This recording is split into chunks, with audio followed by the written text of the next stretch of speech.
unidad y involucra el estudio ya de diferentes grupos farmacológicos, ¿no?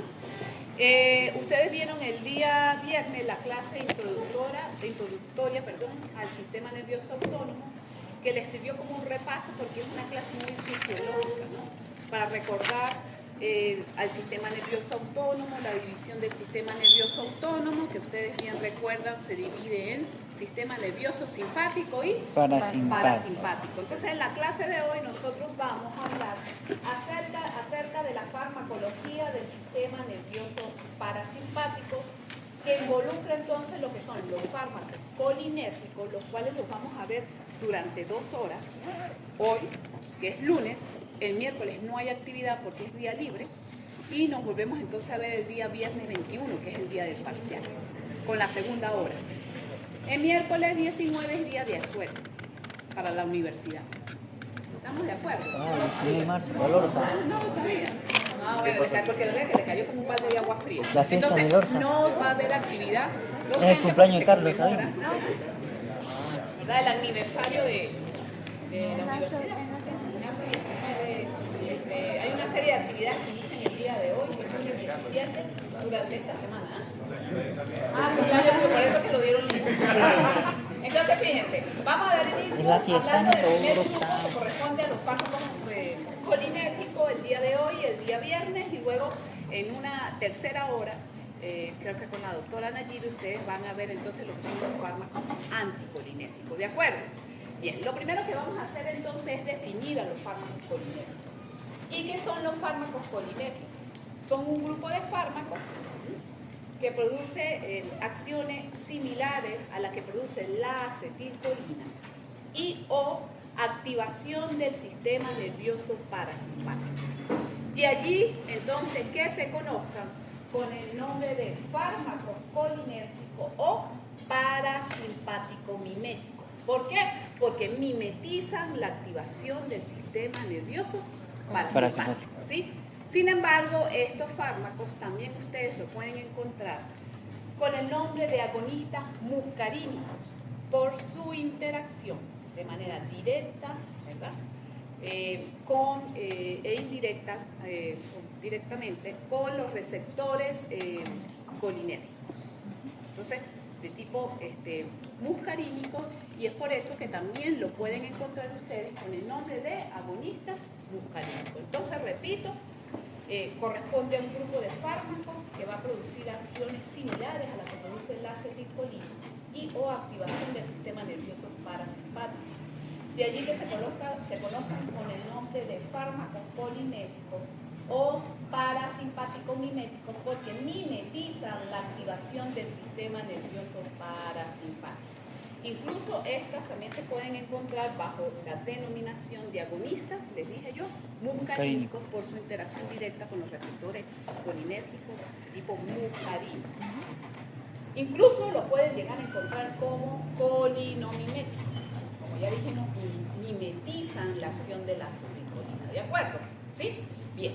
Tenemos que tener en cuenta que la síntesis de acetilcolina se produce a partir de 2 precursores, que es la colina y la glucosa. La colina va a ingresar a la terminal axónica a través de un sistema de transporte activo dependiente del sodio. Mientras que la glucosa, al ingresar al terminal axónico, se convierte en piruvato y a nivel de la mitocondria forma acetil-CoA. La unión de la acetil-CoA más la colina ocurre a través de una enzima que se llama colinoacetiltransferasa. Una vez que esa acetilcolina ha sido sintetizada, la acetilcolina entonces se va a movilizar para almacenarse en pequeñas vesículas conjuntamente con ATP y el PIB, ¿sí? Para que posteriormente sea liberada. Ahora, ¿cuándo ocurre la liberación de la acetilcolina, de este neurotransmisor? Cuando se genera un estímulo, ¿cierto?, que provoca un potencial de acción, y esto va a traer como consecuencia que se aperturen los canales de calcio voltaje dependiente, con entrada del calcio al interior Y ese calcio va a permitir que las vesículas se movilicen y se fusionen la membrana con la membrana vesicular con la membrana de terminal axónico, permitiendo de esta manera la liberación de la acetilcolina a la hendidura sináptica. ¿Estamos de acuerdo? Esa acetilcolina liberada entonces va a interactuar con los receptores colinérgicos, tanto muscarínicos como nicotínicos, de los cuales ustedes saben que existen 5 subtipos de receptores muscarínicos, del M1 al M5. Y tenemos receptores también nicotínicos, que tuvieron que haberse mencionado en la clase pasada, que son los NN, ¿verdad? Y los NM. ¿Estamos de acuerdo? Entonces, fíjense, la acetilcolina liberada interactúa con estos receptores colinérgicos, ¿sí? Bien sean muscarínicos o nicotínicos, pero su acción es breve, porque rápidamente es hidrolizada por acción de una enzima que se denomina acetilcolinesterasa. ¿Quién la degrada entonces? En colina más acetato, la cual puede ser recaptada nuevamente por el terminal axónico.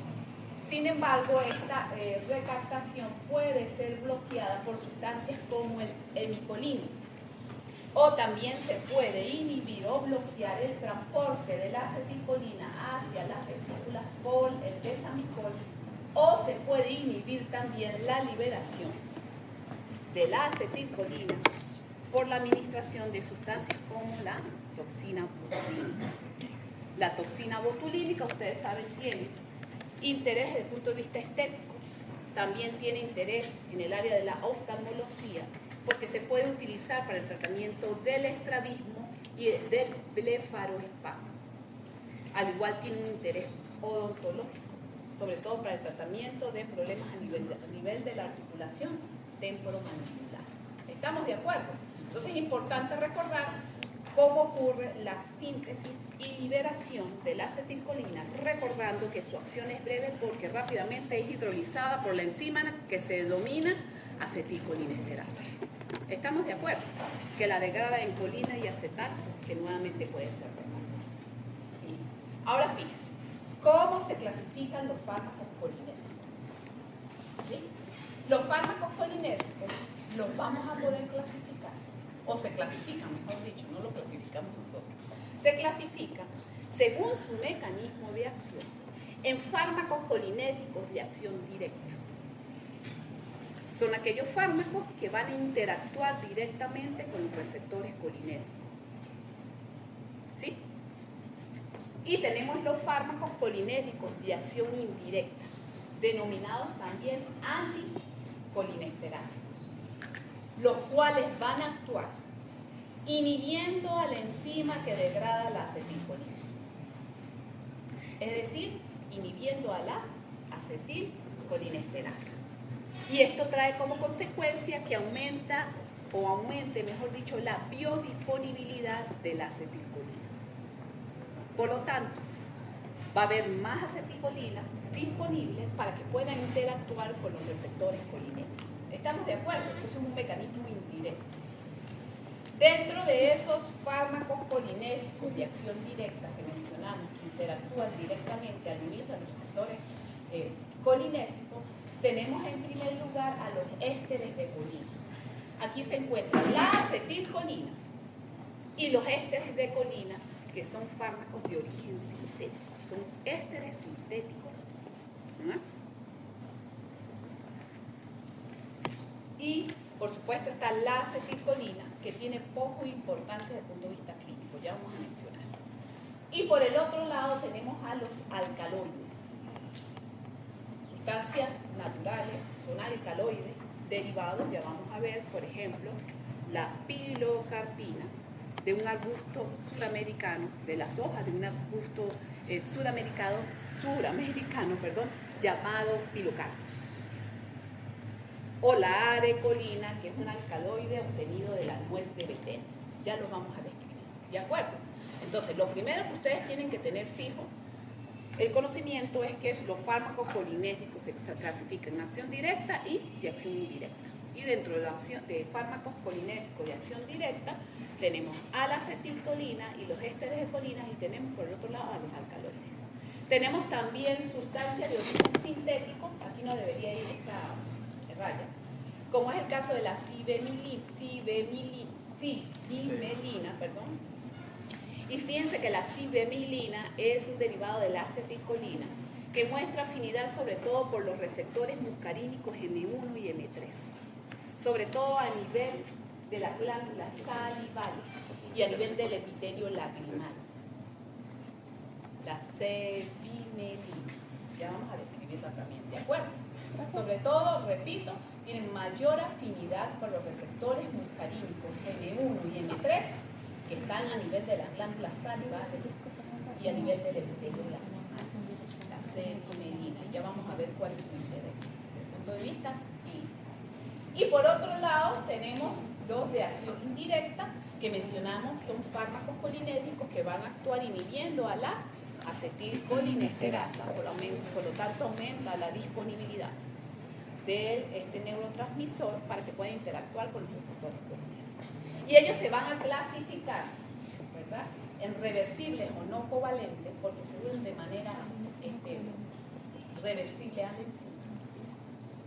Y los que se unen de manera irreversible a la enzima, o también se denominan covalentes, y ahí entran los órganos cefalados, que los vamos a describir durante la segunda hora de clase.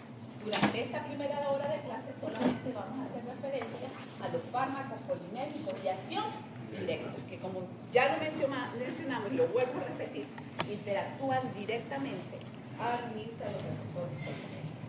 También tenemos dentro de esa clasificación sustancias que pueden estimular la liberación de la acetilcolina, como es el caso de la alfa-lanotoxina, que es el veneno que está presente en araña como la viuda negra, ¿sí?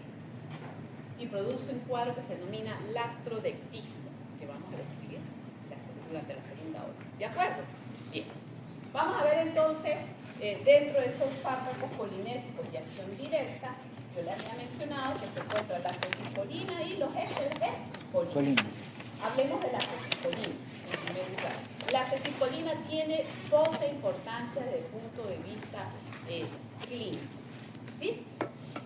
Se puede usar la acetilcolina en caso de que yo quiera provocar una disminución del diámetro pupilar, es decir, una miosis. Se prepara una solución a 1% y se instila en el ojo. Pero su importancia desde el punto de vista clínico es poca debido a que es una sustancia, un neurotransmisor que rápidamente es degradado por la acción de la acetilcolinesterasa. Esto conllevó entonces a que se sintetizaran los ésteres de colina, ¿sí?, que van a tener ventajas con respecto a la acetilcolina porque van a tener mayor vida media y mayor duración de acción. Además van a ser más resistentes a la hidrólisis por parte de la acetilcolinesterasa. ¿De acuerdo? Entonces, dentro de ellos tenemos en primer lugar a la metacolina, nombre comercial mecolina. La metacolina es un éster sintético, ¿sí?, que, como ya mencioné, va a presentar mayor resistencia a ser hidrolizado por parte de la acetilcolinesterasa. ¿Sí? Tiene mayor vida media.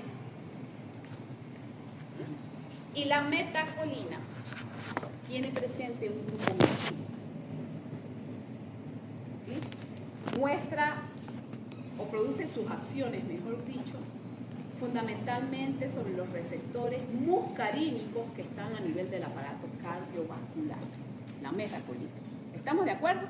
Entonces, repito, al adicionarle un grupo metil, hace que la metacolina tenga mayor duración de acción, sea más resistente a la hidrólisis por parte de la acetilcolinesterasa.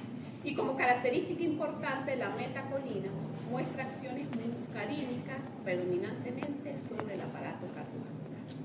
Repito, ¿de acuerdo? ¿Sí? Bien. Luego podemos mencionar un poco lo que es el carbacol. El carbacol también es otro éster de colina, pero que es completamente resistente a ser hidrolizado por parte de la acetilcolinesterasa, que muestra una actividad importante sobre los receptores nicotínicos a nivel de los ganglios autonómicos. Y como característica importante, ya se lo mencioné, es resistente a la hidrólisis por parte de la acetilcolinesterasa. El carbacol, como vamos a ver más adelante, se puede utilizar para el manejo del glaucoma. Se puede utilizar como miótico para reducir el diámetro ocular. Porque ya vamos a ver cuáles son las acciones farmacológicas de este grupo de fármacos, ¿sí? Que ustedes a lo mejor repasaron algo cuando vieron la clase de introducción al sistema nervioso autónomo. ¿Me van entendiendo, verdad? Bien. Luego tenemos el betamecol, ¿sí? Ahí tienen ustedes descritos los nombres comerciales, uno de los nombres comerciales, porque ustedes saben que un fármaco puede tener diversos nombres comerciales. Entonces, el betamecol tiene un grupo betametil. Igual, muestras resistencia a ser hidrolizado por la acetilcolinesterasa y, como característica importante, sus acciones muscarínicas predominantemente ocurren a nivel del tubo digestivo y del aparato genitourinario, el betamecol. Luego tenemos los de origen sintético, como la cevimelina. La cevimelina, yo les dije, que es un derivado de la acetilcolina de acción prolongada que muestra afinidad por los receptores muscarínicos M1 o M3. ¿Sí? ¿De dónde? Del epitelio lagrimal y a nivel de las glándulas salivales. Es por eso que la cevimelina se utiliza sobre todo en el manejo del síndrome del Sjögren. Ustedes dirán, bueno, ¿con qué se come eso? ¿Qué es eso? Es un síndrome de origen autoinmune que afecta predominantemente a las mujeres y que como manifestaciones clínicas características van a tener un ojo seco y boca seca, que va a presentar ventajas con respecto, como vamos a ver más adelante, a la pilocarpina, porque su duración de acción es mayor y menor que efectos adversos, con la cevimelina. Entonces, ¿cuál del siguiente es una característica farmacológica de la cevimelina? En primer lugar, que tiene menores efectos adversos, mayor duración de acción, acciones más selectivas sobre receptores M1, M3, que están ¿dónde? A nivel de las glándulas salivales y en el caso de ¿qué? El Epitelio lagrimal. Por eso que lo vamos a utilizar cuando hay ojo seco y boca seca, en el caso de la serostomía. Serostomía es boca seca. ¿De acuerdo? Tienen efecto cialogogo, aumenta la producción de saliva. ¿De acuerdo? ¿Sí? Eso con respecto a la cevimelina. Vieron que tenemos que ir estudiando. Ahorita que la cosa se comienza a complicar. ¿Y cómo van a estudiar?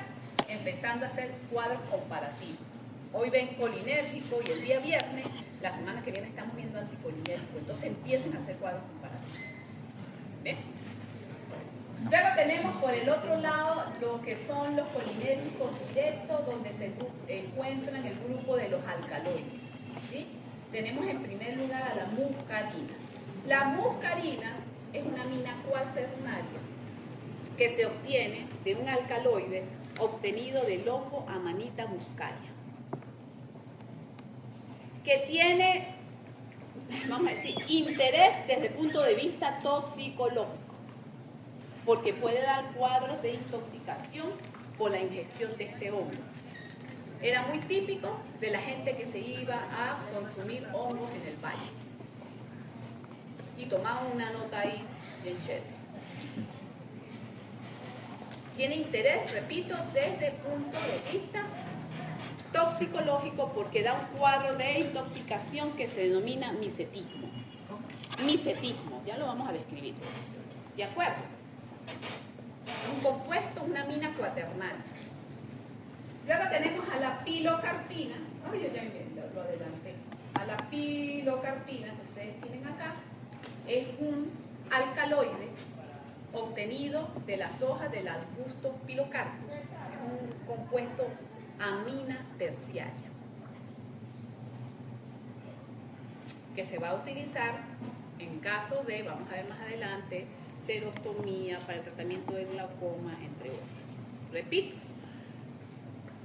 ¿Estamos claros, verdad? Ok, entonces no repito. Vamos entonces a hablar acerca de la arecolina. La arecolina es otro alcaloide, pero obtenido de la nuez de betel. También es un compuesto amina terciario. ¿Sí? Y tenemos dentro de otros fármacos colinérgicos directos, pero que son derivados de los alcaloides, o no que son derivados, son dentro de otros, tenemos a las aceclirinas, conocido con el nombre comercial de glaucostatas. Entonces, lo más importante es repasar la clasificación, algunas características que les acabo de mencionar, que ustedes deben recordar. ¿Estamos de acuerdo? Bien. A continuación, entonces, les muestro unos cuadros que les va a permitir a ustedes fijar las características más importantes de los fármacos que les acabo de mencionar. En primer lugar, hablemos de la acetilcolina. Dijimos que la acetilcolina, ¿sí?, tiene poco interés desde el punto de vista clínico, ¿sí?, que se usa para producir miosis, sobre todo cuando preparamos una solución al 1%. Puede tener acciones excitadoras o inhibidoras a nivel de las terminaciones nerviosas autónomas y solo excitadoras a nivel del sistema nervioso central. Ya vamos a explicar. La metacolina, les dije que se le adiciona un grupo metil de origen sintético, un éster sintético de la colina, la acetilcolina, que tiene como características importantes producir efectos muscarínicos importantes a nivel cardiovascular. Mayores efectos cardiovasculares, ¿verdad? La intensa actividad muscarínica, sobre todo a nivel del aparato cardiovascular. Nula actividad nicotínica. Luego tenemos el beta-anecol, al cual hemos adicionado un grupo beta-metil, ¿cierto? Y que muestra o provoca acciones muscarínicas importantes, pero a nivel del aparato geniturinario y a nivel del tracto gastrointestinal. Ya vamos a hablar las acciones, no me voy a detener en esto. Luego tenemos el carbacol, que como característica importante muestra acciones nicotínicas muy prominentes, vamos a decir, a nivel ganglionar. Dentro de los alcaloides hablamos que la muscarina es un alcaloide, es una amina cuaternaria que tiene importancia desde el punto de vista toxicológico porque da origen al cuadro de intoxicación por este hongo, ¿sí?, que vamos a ver las imágenes, y que produce un cuadro denominado micelina. Luego tenemos a la pilocarpina, les dije que es una amina terciaria al lado del pilocarpus, de la hoja del arbusto pilocarpus. Bueno, va a provocar miosis a través de receptores muscarínicos 3, facilita el drenaje del humor acuoso, por tanto, útil en el manejo de glaucoma. Además, provoca una estimulación potente de la secreción salival, por eso que tiene utilidad en el caso de la serostomía, pero yo les mencionaba hace instantes que la cevimetina tiene ventajas por tener acciones más prolongadas y menores efectos adversos, además que un poco más selectivo sobre receptores M1 y M3. Y aquí lo tienen, alcaloide sintético selectivo sobre M1 y M3. Y la arecolina mencionaba que es una amina terciaria, como característica importante. ¿De acuerdo? Entonces fíjense ustedes que en el cuadro que les muestro a continuación se muestran las propiedades farmacológicas de los ésteres de colina y los alcaloides naturales. Fíjense que más susceptible a ser hidrolizada por la acetilcolinesterasa es la acetilcolina. Es por eso que su vida media es corta y su acción es breve, porque rápidamente es degradada en colina y acetato. Yo les dije al comienzo que la metacolina era un poco más resistente a ser hidrolizado por acción de la enzima. Y aquí tienen ustedes una crucecita. Y muestra también un poco de actividad sobre los receptores nicotínicos. El resto de los ésteres de colina y los alcaloides, ustedes ven que son resistentes a ser hidrolizados por la acetilcolinesterasa y con nula actividad sobre los receptores nicotínicos, con excepción del carbacol, que muestra una actividad importante sobre los receptores nicotínicos. ¿De acuerdo? Hay mucho que estudiar, ¿verdad? La cosa se empieza a complicar. ¿Cuál sería el mecanismo de acción de los fármacos colinérgicos? Ellos directamente, ¿verdad? Aquí tenemos una imagen que muestra el fármaco colinérgico de acción directa y la acetilcolina. Entonces ellos van a competir con la acetilcolina y se van a unir a los colinos sectores que se encuentran ubicados en los diferentes órganos.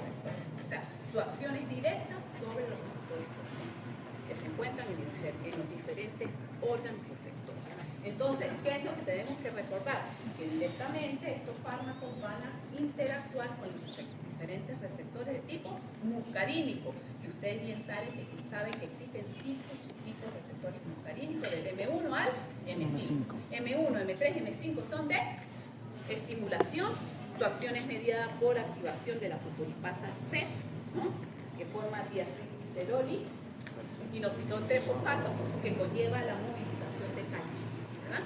Y los M2 y M4, fíjense que son receptores metabotrópicos. Recuerden que los receptores metabotrópicos son aquellos que están acoplados a proteína G. Entonces, estas son proteínas G inhibitorias que inhiben la adeniciclasa. En el caso de los M2 activa los canales de potasio, mientras que los M4 inhiben los canales de calcio. ¿Estamos de acuerdo? Entonces, M1 a M5, la mayoría se encuentran distribuidos a nivel del sistema nervioso central, como ustedes pueden ver en ese cuadro, y los M1, los receptores M1, juegan un papel muy importante en la función cognitiva, ¿sí? Incluso los M5. Tenemos que estudiar, ¿verdad? Los M2 y M4 pues, están a nivel del músculo liso vascular, a nivel del miocardio, entre otras lugares.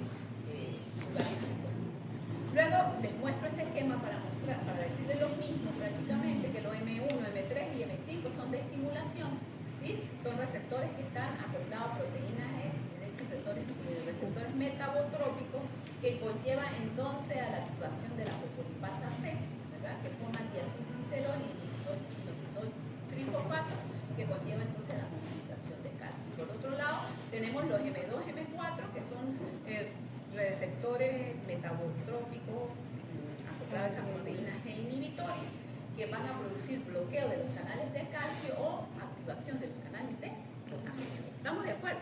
Y también tenemos entonces esos receptores nicotínicos, los NN, que están a nivel predominantemente de los ganglios autonómicos y a nivel de la médula suprarrenal. Ojo con esto, muchas veces en el examen, en el segundo parcial, se pregunta ¿dónde se encuentran ubicados los receptores nicotínicos NN? ¿O dónde están los NM? ¿Sí? Los NM se encuentran a nivel de la placa. ¿Estamos de acuerdo? ¿Sí? Esto simplemente para poder comprender. ¿Me han entendido hasta aquí? ¿Sí? ¿Cuáles serían entonces las acciones farmacológicas que producen los fármacos colinérgicos? Y vamos a ir describiéndolo a ellos por sistema, a nivel del sistema nervioso central, a nivel del ojo, a nivel del corazón, de los vasos, a nivel de las glándulas, del músculo bronquial, del tracto gastrointestinal, del tracto geniturinario, el efecto nicotínico a nivel de los ganglios autonómicos y, por supuesto, el efecto que provocan a nivel del músculo esquelético, músculo estriado. ¿Estamos de acuerdo? Entonces, ¿cuál será la acción farmacológica que provocan los fármacos colinérgicos sobre el sistema nervioso central? Lo primero que debemos recordar es que la acetilcolina es una amina cuaternaria con pobre penetración sobre el sistema nervioso central o a nivel del sistema nervioso central. Por lo tanto, la acetilcolina produce pocos efectos importantes sobre el sistema nervioso central porque no atraviesa la barrera central, a menos de que se libere endógenamente o yo la administre exógenamente, por ejemplo a nivel intracerebral, por ejemplo. Allí los efectos que va a producir la acetilcolina son efectos estimulantes, de estimulación, que se describen como convulsiones y en casos más graves puede llegar a producir depresión del centro respiratorio y del centro vasomotor que provoca la muerte. ¿De acuerdo? Pero lo más importante que yo quiero que recuerden ustedes es que la acetilcolina no produce efectos importantes sobre el sistema nervioso central porque es un compuesto, una amina cuaternaria con pobre penetración a nivel del sistema nervioso central. ¿Estamos de acuerdo? A menos de que se libere endógenamente o que yo la administre exógenamente. Ahí sí los efectos pueden ser de estimulación. Y en el caso de los compuestos organofosforados, que son inhibidores irreversibles de la enzima que degrada la acetilcolina, en ese caso sí va, como son sustancias muy liposolubles, sí produce efectos estimulantes importantes en el sistema nervioso central. ¿De acuerdo? Ok. Bueno, eso es lo que yo les quería decir. A nivel del ojo, ¿qué producen los fármacos colinérgicos? ellos van a producir disminución del diámetro pupilar al interactuar con los receptores muscarínicos tipo 3, que producen ¿qué? Contracción de las fibras circulares del iris. Por lo tanto, hay una reducción del diámetro pupilar. Esto trae como consecuencia que se facilite el drenaje del humor acuoso, y es por eso que los fármacos colinérgicos tienen utilidad en el manejo del glaucoma de ángulo abierto, que es el crónico. ¿Sí? Además, estimulan los receptores M3 que se encuentran a nivel del músculo ciliar. La contracción de ese músculo ciliar por estimulación de los receptores M3 traen como consecuencia que se relaje las células de zinc o los ligamentos que suspenden el cristalino. Por lo tanto, el cristalino se abomba y hay acomodación de la visión para la visión cercana, o acomodación del cristalino para la visión cercana, con dificultad para la visión lejana. Tenemos que estudiar, hay mucho que estudiar. Además, los fármacos colinérgicos estimulan los receptores M3 a nivel de las glándulas lagrimales. Por lo tanto, aumentan la secreción lagrimal. Y es por eso, no me quiero adelantar, vamos a ver. ¿De acuerdo? ¿Sí? Entonces, repito, a nivel del ojo, ellos van a producir disminución del diámetro pupilar por estimulación de los receptores M3, conlleva la contracción de las fibras circulares, reducción del diámetro pupilar, facilita el drenaje del humor acuoso, por eso tiene utilidad en el glaucoma. Y a nivel del músculo ciliar, como hay un predominio de receptores muscarínicos tipo 3, su contracción produce relajación de las células de la célula de zinc, los ligamentos que suspenden el cristalino se abomba y hay acomodación del cristalino para la visión cercana, con dificultad para la visión lejana. Además, aumentan la producción de secreción lagrimal. ¿De acuerdo? ¿Están como ustedes así como, no sé, impresionados o qué? ¿O tienen que ver que tienen que estudiar mucho? A lo mejor será eso, pero yo lo veo así como que... ¿Entendido hasta acá? A nivel del corazón, en el corazón tenemos tanto receptores muscarínicos M2 como M3. Recordando que los M2 son de inhibición y los M3 son de estimulación. Por lo tanto, la respuesta que vamos a observar en el corazón o la acción farmacológica provocada por estos fármacos es mediada principalmente por los receptores M2. Por lo tanto, van a disminuir la frecuencia cardíaca, la velocidad de conducción y la fuerza de contracción. Es decir, que produce un efecto cronotrópico negativo, dromotrópico negativo e inotrópico negativo. ¿Sí? ¿De acuerdo? Y esto es una acción mediada por receptores fundamentalmente M2. A nivel de los vasos sanguíneos, ¿qué producen los fármacos colinérgicos?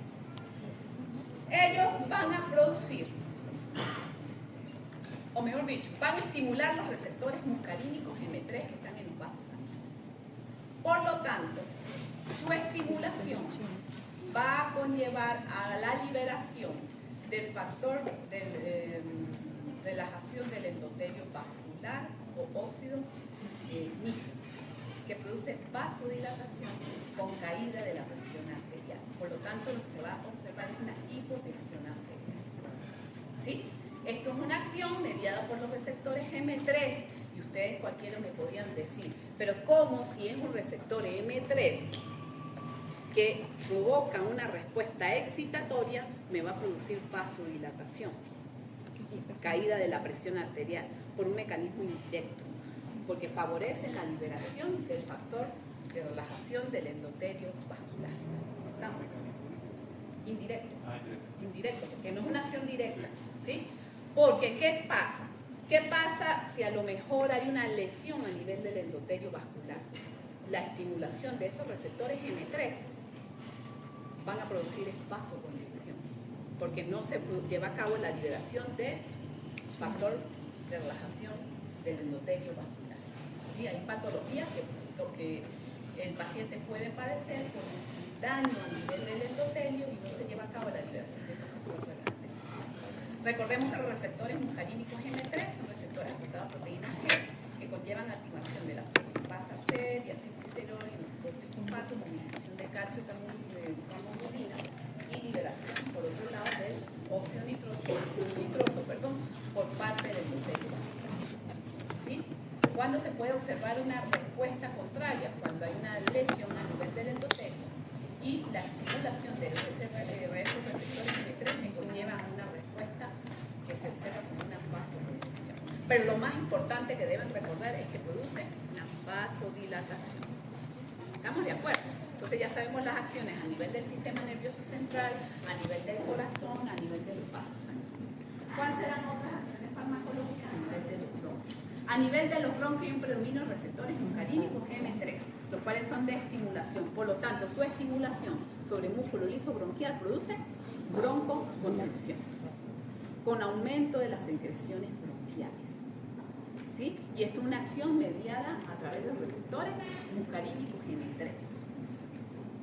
Por lo tanto, estos fármacos debemos tener precaución en pacientes que son asmáticos. Le dan un fármaco colinérgico y una vez pueden colaborar para la UNA.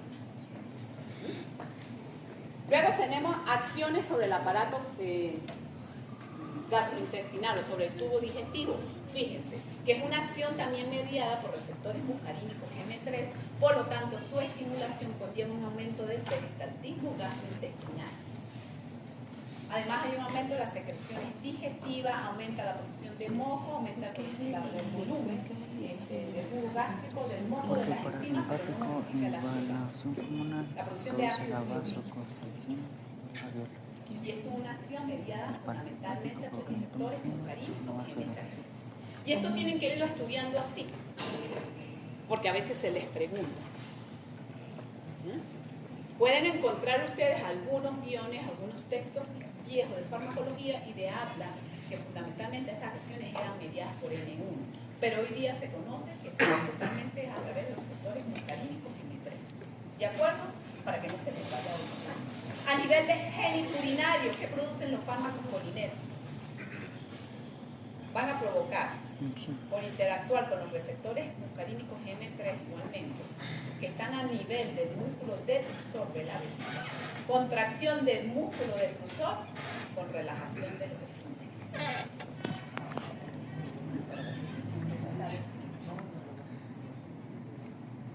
Ahí existen tanto receptores M2, M3, hay un predominio de receptores M2, pero esta acción es mediada fundamentalmente por los receptores M3.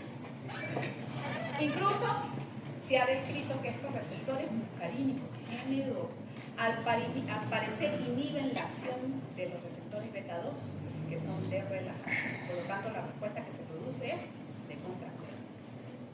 ¿De acuerdo?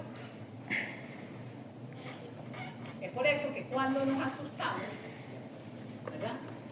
Se nos acelera el corazón, hay una midriasis, pero también nos orinamos, ¿cierto? O nos hacemos del 2, porque hay una activación del simpático, pero también del parasimpático. ¿Y por qué? Porque el parasimpático, a nivel de la vejiga, contrae el músculo detrusor y relaja el esfínter. A nivel de la médula suprarrenal, aquí la tenemos, la cual recibe una inervación preganglionar.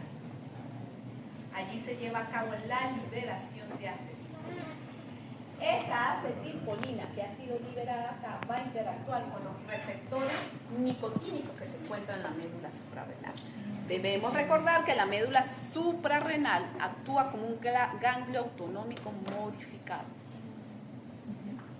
Entonces, la acetilcolina liberada actúa sobre esos receptores nicotínicos y conlleva a la liberación de catecolaminas como la adrenalina y la noradrenalina, en una proporción de 80 a 20%. 80% adrenalina contra 20% de noradrenalina. A nivel del músculo estriado, ¿qué provocarán los fármacos colinérgicos? Contracción. Contracción muscular, fasciculación.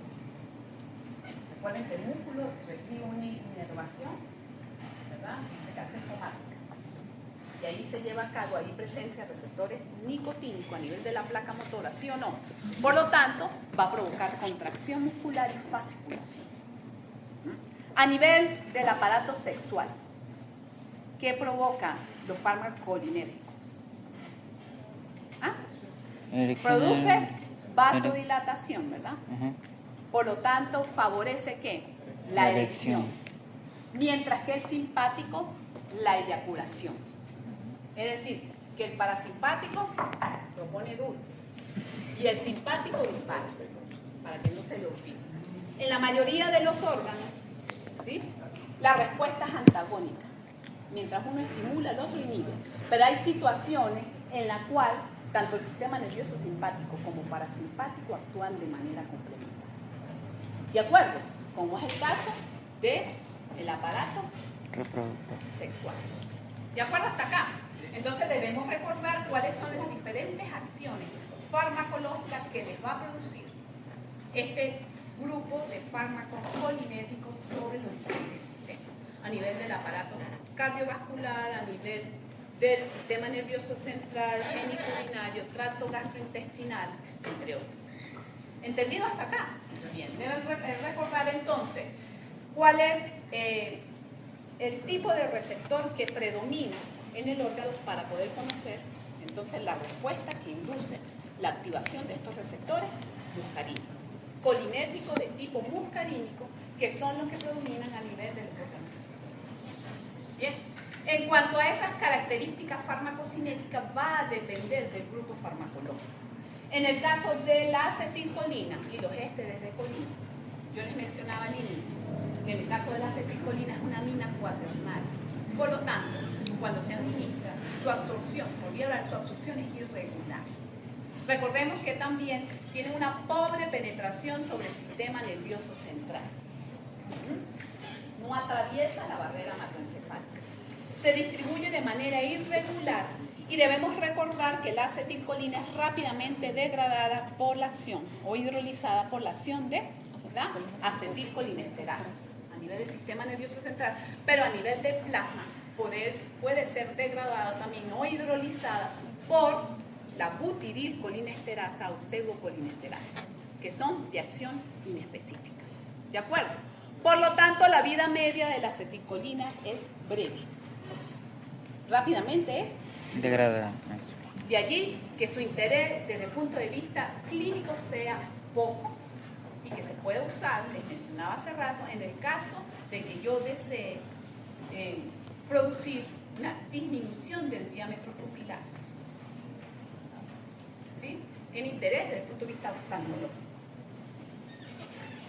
En cuanto a la pilocarpina y la arecolina, son alcaloides, son aminas terciarias que se van a diferenciar de los que les acabo de mencionar, como la acetilcolina, porque ellas sí van a penetrar bien el sistema nervioso central, se absorben bien, ¿sí? Presentan una buena absorción.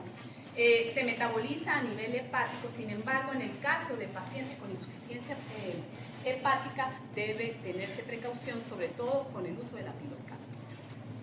La excreción se hace a través de la vía renal y se puede favorecer su excreción si se acelera, vamos a decir, el pH, se aumenta el pH.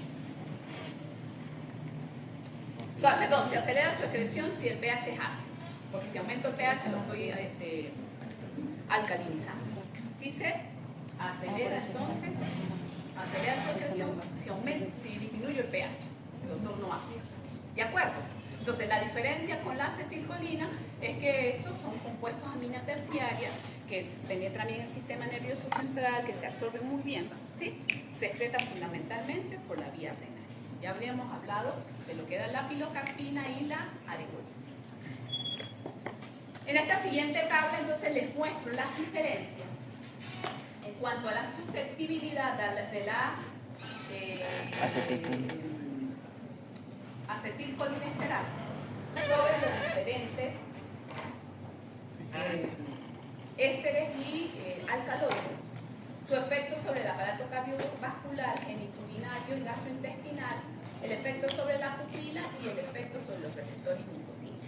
Y esto resume un poco lo que les he venido diciendo durante la clase.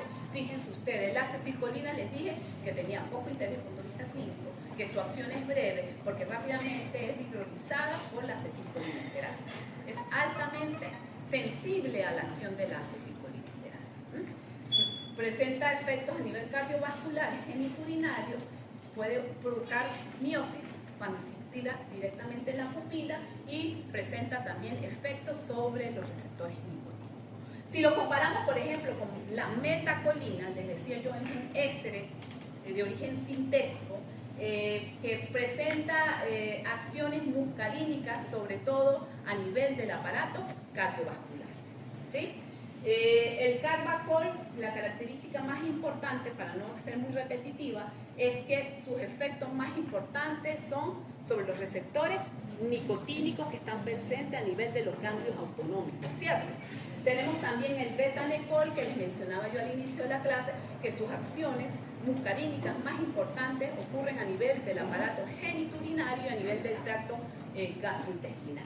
La muscarina no tiene importancia desde el punto de vista clínico, pero sí tiene importancia desde el punto de vista toxicológico, porque la ingestión del hongo, del alcaloide del hongo, Amanita muscaria, da un cuadro característico colinético que se denomina micetismo, ¿no?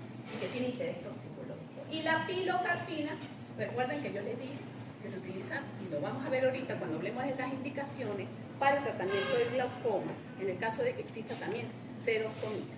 ¿Estamos de acuerdo? Bien.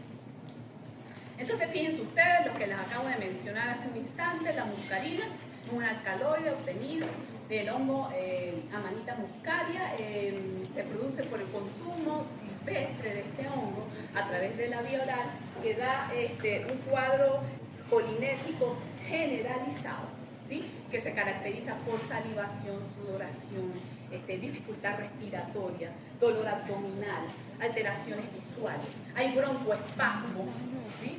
Y eso explica la dificultad respiratoria, hipotensión y dolor.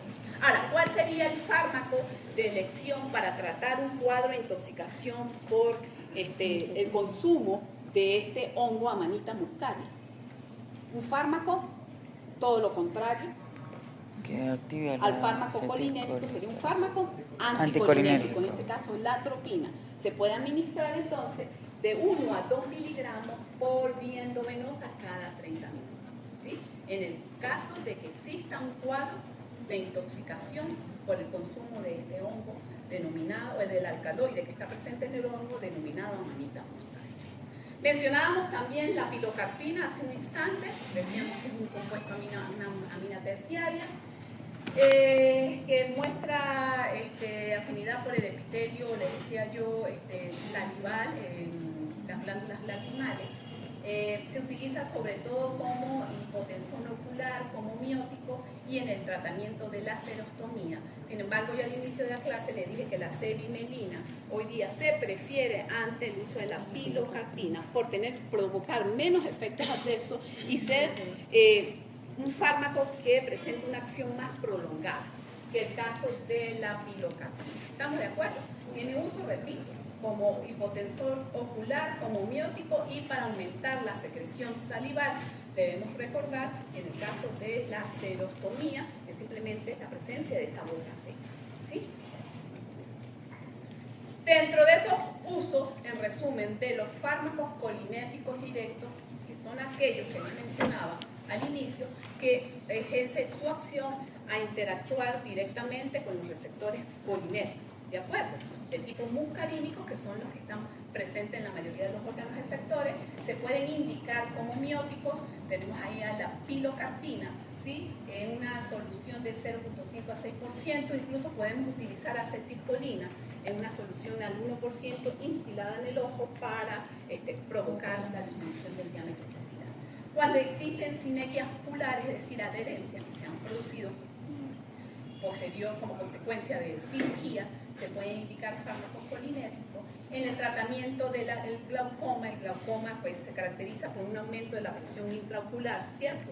El glaucoma puede clasificarse en un glaucoma de ángulo abierto o crónico, ¿sí? Que se utiliza en este caso fármacos colinérgicos. Ya el glaucoma agudo suele ser una urgencia, muchas veces quirúrgico.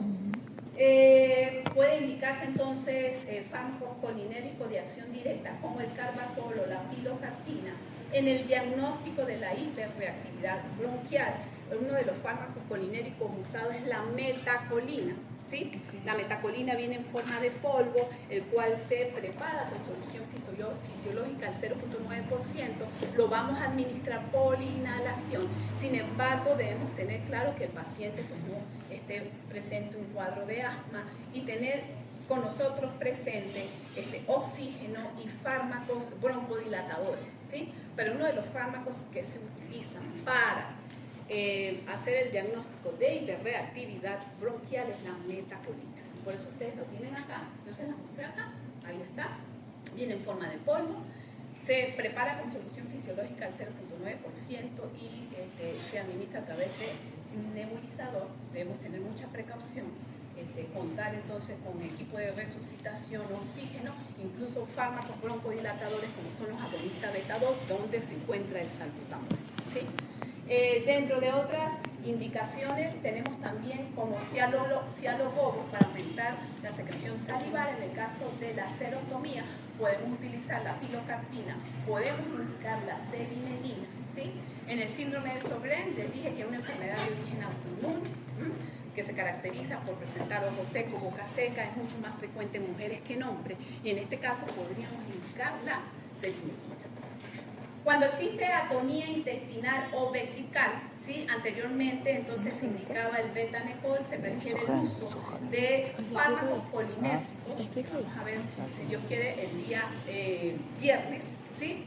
De acción indirecta que se denominan anticolinesteráticos reversibles como la neostigmina o neostigmina, ¿sí? Para caso de que se presente entonces una atonía intestinal, vesical o cuando haya un ilio adinámico, un ilio paralítico, sobre todo en pacientes posoperados, ¿sí? Vamos entonces a indicar en este caso un fármaco colinérgico de acción indirecta que se inhibe de manera reversible a la acetilcolinesterasa. También se indica en caso de gastroparesia, ¿sí? Les dije, cuando existe un hilio adinámico o un hilio paralítico. Ahí lo podemos. En las taquicardias supraventriculares se ha descrito el uso de la metacolina. Hoy día esto prácticamente ha sido desplazado por el uso de fármacos antiarrítmicos, más específicos que el uso de la metacolina. ¿De acuerdo?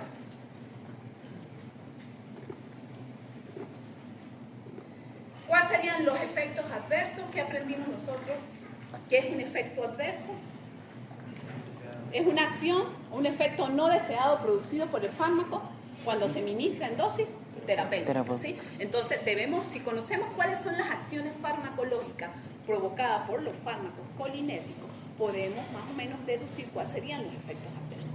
Dentro de los efectos adversos provocados por los fármacos colinérgicos se describen en primer lugar manifestaciones a nivel del tracto gastrointestinal, náusea, vómito, dolor abdominal, puede haber diarrea, ¿cierto?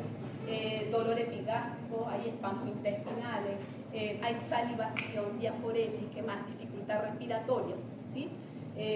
Dolor subexternal, bloqueo en la conducción cardíaca, dificultad para la acomodación ocular y por supuesto se describe también cefalea, entre otros efectos adversos que a lo mejor se me escapan en este momento. ¿Cuáles serían las contraindicaciones? ¿Dónde no puedo indicar fármacos colinérgicos? En primer lugar, en pacientes asmáticos, porque sabemos que los fármacos colinérgicos van a estimular los receptores muscarínicos M3 que están a nivel del músculo liso bronquial. Por lo tanto, les va a producir broncoconstricción. Además que hay un aumento en la secreción, ¿verdad?, de las glándulas bronquiales. Contribuye entonces a la dificultad respiratoria, ¿sí? Y pueden provocar ustedes muerte del paciente o del individuo. Entonces hay que tener mucho cuidado en pacientes con asma bronquial porque los fármacos pueden empeorar el cuadro e incluso provocar la muerte. Entonces está contraindicado. Está contraindicado también en el EPOC, enfermedad pulmonar obstructiva crónica. Se contraindica también si existe obstrucción a nivel de las vías urinarias o de las vías digestivas. No puedo indicarlo. O sea, yo puedo indicar estos fármacos colinérgicos en el caso de que exista una atonía vesical, ¿verdad? Un hilio paralítico o adinámico. Sin embargo, vamos a ver la clase del día viernes, que hoy día pues se prefieren los de acción indirecta. Y siempre debo estar clara de que no exista ningún cuadro de obstrucción. Cuando existe bradicardia, pues sabemos que no. Sabemos cuáles son las acciones de los fármacos colinérgicos sobre el aparato cardiovascular. Ellos van a provocar bradicardia, van a provocar hipotensión arterial por vasodilatación al estimular los receptores M3. ¿De acuerdo, no? Van a provocar enfermedad, bueno, el cuadro de enfermedad acidopéptica, y debemos tener cuidado en pacientes hipertiroideos porque pueden desencadenar un cuadro de fibrilación auricular. ¿De acuerdo hasta acá? Finalmente les voy a mostrar acá, que creo que sirve para ustedes como cuadros que les permitirá repasar lo que hemos visto en esta hora, que les habla acerca de los diferentes fármacos colinérgicos, teniendo acá la acetilcolina y los ésteres de colina. ¿Cuál sería su indicación, su contraindicación y algunas interacciones importantes? En la última columna tienen la dosificación. ¿Estamos de acuerdo? Entonces, por ejemplo, si vemos acá la metacolina, lo podemos administrar por vía inhalatoria para hacer un diagnóstico de hiperreactividad bronquial. ¿Estamos de acuerdo? ¿Cuál sería la contraindicación? Bueno, una limitación grave en el flujo de aire por las vías respiratorias, un infarto agudo del miocardio, un accidente cerebrovascular. Puede haber interacciones con antagonistas beta-adrenérgicos, ¿sí? Si los fármacos colinérgicos producen broncoconstricción, los fármacos adrenérgicos van a producir broncodilatación por estimulación de los receptores beta-2 que están presentes en el músculo liso bronquial. Entonces tenemos que tener precaución, porque si lo administramos conjuntamente con un antagonista beta adrenérgico, entonces empeora el cuadro, produce broncoconstricción, al igual que los fármacos colinérgicos. Ahí tienen ustedes el betanecol, el uso cuando existe retención urinaria, vaciamiento inadecuado, vejiga hipotónica, miogénica, neurogénica. El carbacol puede ser utilizado tópicamente para el manejo del glaucoma y como miótico. Eso se los mencioné hace rato. Y tienen ustedes acá algunos de esas indicaciones, en este caso de los alcaloides, ¿sí? Como la pilocarpina, la arecolina y la cevimelina, que es la de origen sintético. Entonces ustedes van a repasar cuáles serían los usos. En el caso de la pilocarpina, sabemos que podemos utilizarlo en el manejo del glaucoma. Como miótico, podemos utilizarlo también en el caso de la serotonina.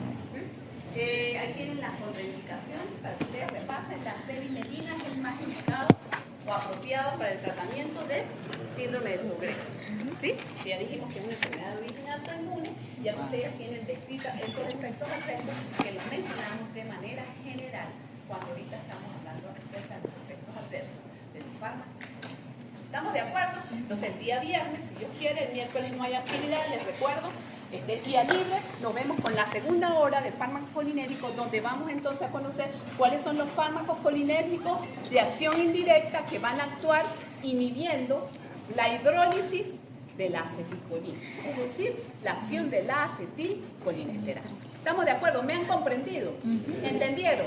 Sí, que tengan excelente día. Gracias.